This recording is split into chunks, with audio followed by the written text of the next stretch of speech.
નમસ્કાર, હું છું પ્રિયા અને તમે જોઈ રહ્યા છો જનતા કી જાણકારી ન્યૂઝ।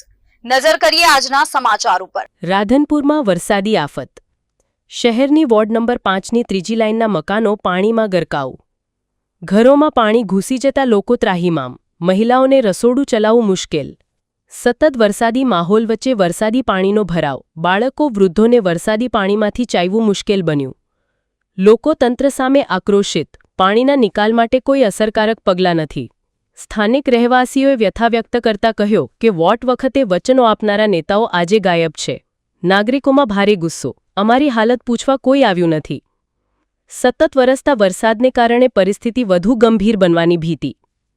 નાગરિકોની એક જ માંગ કે સરકાર તરત મેદાનમાં ઉતરી પાણીનો નિકાલ કરે અને રાહત પહોંચાડે। રિપોર્ટ અનિલ રામાનુજ, રાધનપુર।